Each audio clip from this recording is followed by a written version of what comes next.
Dad, by now, was a figurehead within this cult.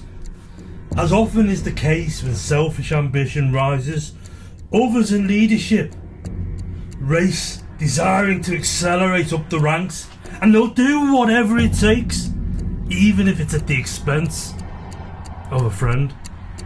When a ground of these friends decided to end my dad's time as the local cult leader, finding out about some of his flirtations with the beautiful game and his love for football was enough to bring him and subsequently our family down.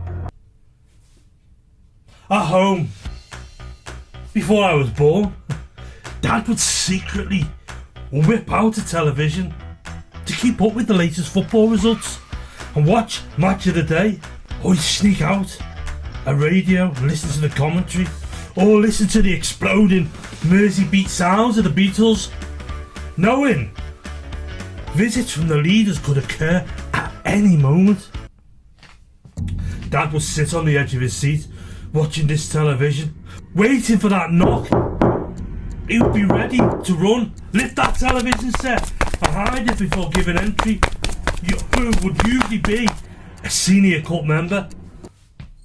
As our family, we secretly celebrated Christmas, so we had a small Christmas tree, probably about waist height, and we kept it in my bedroom, hidden out of sight from anybody who would visit.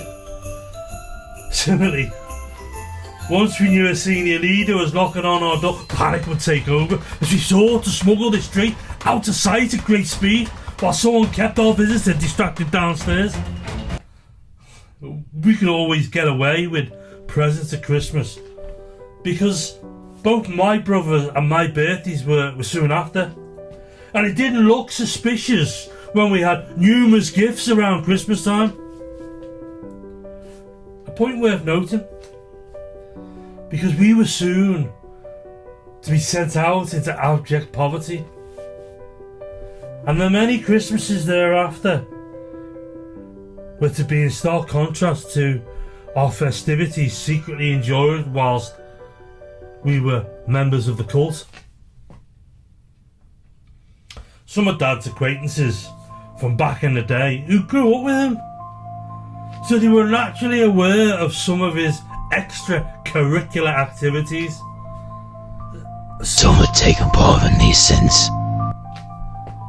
It was one of these acquaintances, someone my dad fell out with over time, but also was vying for a leadership position, vying for my dad's position, who decided some years later to bring up my dad's past behaviour to the attention of the universal leader. Naturally, as a local leader, you have to be deemed as pure as Peruvian marching powder. As a result, my dad was shut up. Remember? Until they thought, or they deemed God had forgiven him. Eventually, Dad was withdrawn from. When matters of some misappropriation of funds came to light, because my dad was a bookkeeper in a job with a cult member as his boss, and despite Dad actually remortgaging our home, repaying that debt, and together with a loyal 35 years of service, the authorities were summoned by the cult senior leaders. As a result, Dad was sent to prison for 6 months for fraud. What is interesting, the cult would usually go to great lengths to avoid involving outside authorities or external influences. But we beg the question, I mean, if this is religion, if this is God, if this is Jesus, why would anybody want any part of it? Absolutely no grace, no mercy, no forgiveness. I was 9 years old when my dad was removed from his home and his family. And I remember during this period of being shut up, yet to be withdrawn from, I recall this time in my life being very difficult to understand. But I remember it as if it was yesterday. And one of my lasting memories was Christmas Eve of that year, 1981.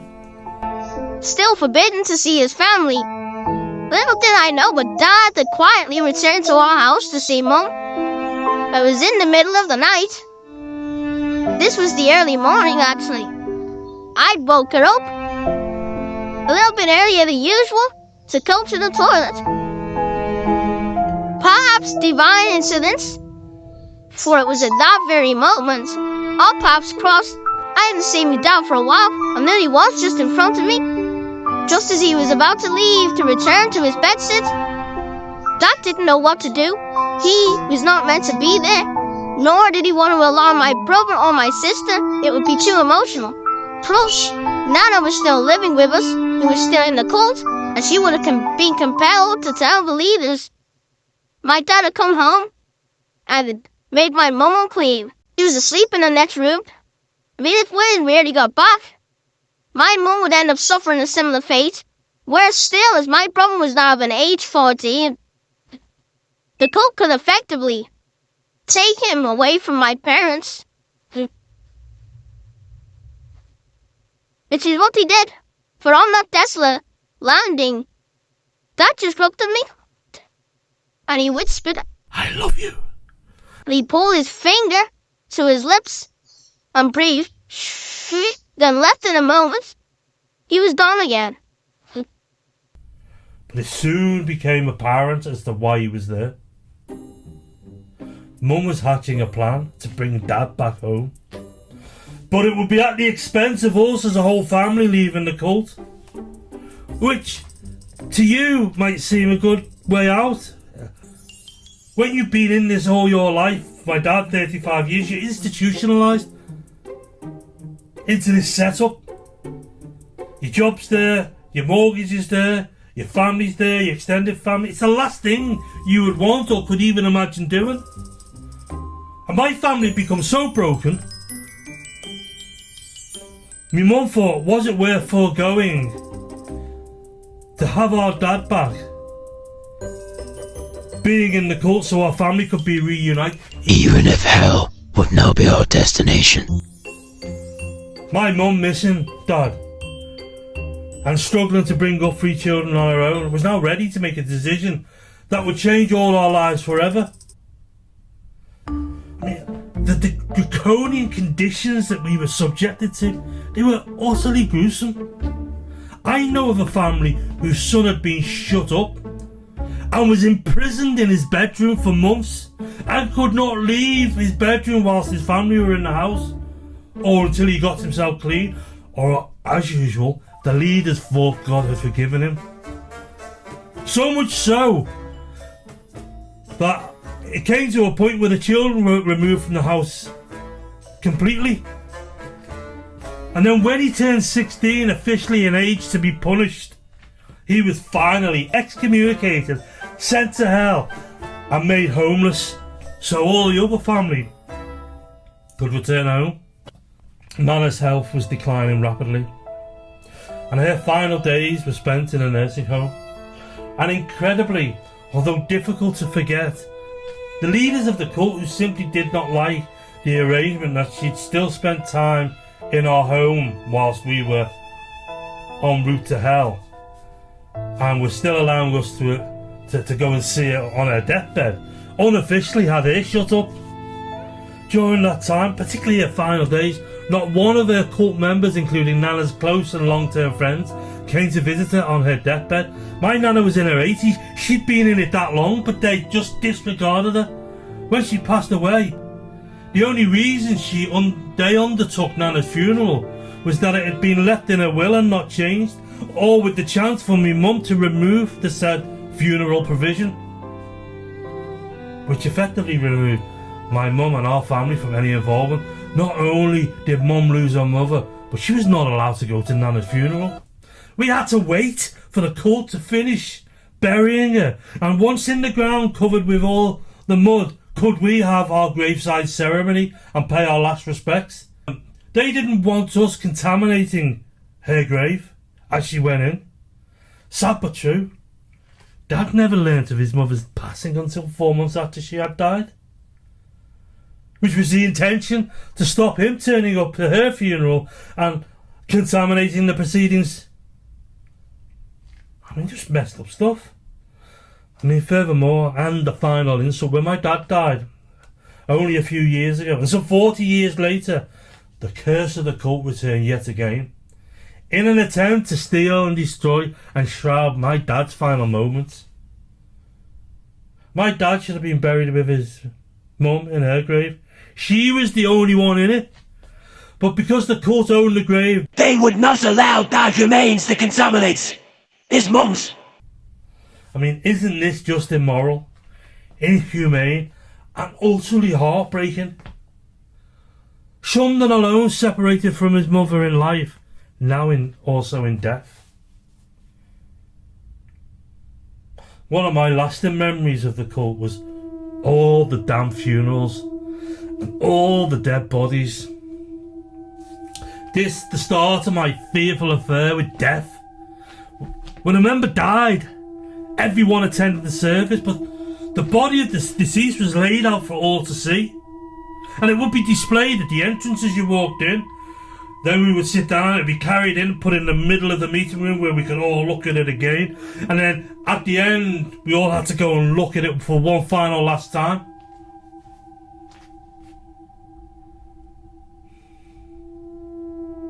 I got an eyeful of the same dead body 3 times, so I was never going to forget these images of death. And what is seen can't be unseen.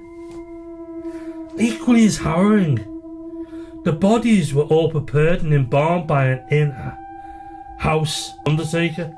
His actual job was a landscape gardener, and he was a member of this cult. And because this wasn't his main job, the bodies weren't just done rightly. Oh, it was just horrible. It was forbidden to wear makeup, so all the bodies would appear pasty and white and blotchy where the rigor mortis had set in, and some had blue lips. Or was it only my child like mine? But they looked like ghosts, all in the early stages of being zombified. I also recall how the bodies would smell. Today, I can almost sense the same disinfectant, syrupy alcohol smell in my nostrils when I think about this time in my life. One of the bodies looked bloated, where the undertaker stroke landscape gardener had filled this person up too much. I remember this one time. This guy was buried in his boots, and me turning to me mum outwardly clearing, coughing side, "Mum, he's got boots like my Action Man." The one I wasn't supposed to own. And the worst of all was the death of an infant who from her mother's lap was thrown through the windscreen in a crash. I can picture right now the dent in that baby's head, and it still haunts me today.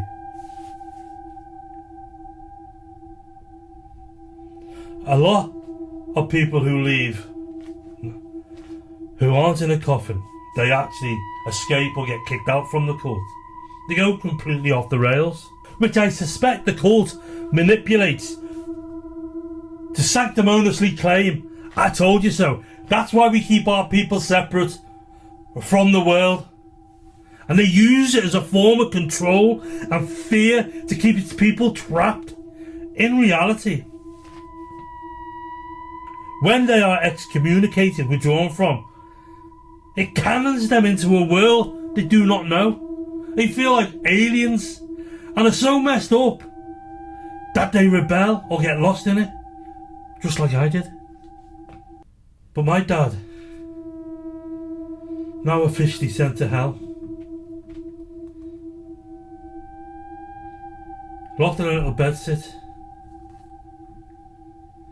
5-10 minutes away from where I lived. I could have walked to go and see him, but I wasn't allowed. And it was at that time, I mean, some of the couple of stories. There was one particular dad from down south, and he knew what was coming. He'd already been locked up in a room in his house and couldn't see his kids, and he didn't want to be apart from his wife or his children. So he decided one day, and this hit the press. He decided one day that he would take them with him.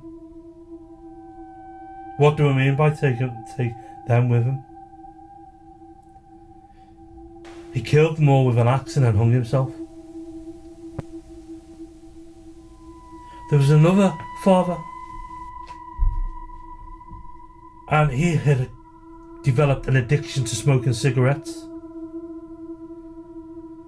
And he just couldn't stop, and they weren't prepared to help him to stop, so they removed him for good from his family. And he knew he wouldn't ever see them again. So he climbed on top of a railway bridge and threw himself into a train. Yeah, how messed up is that?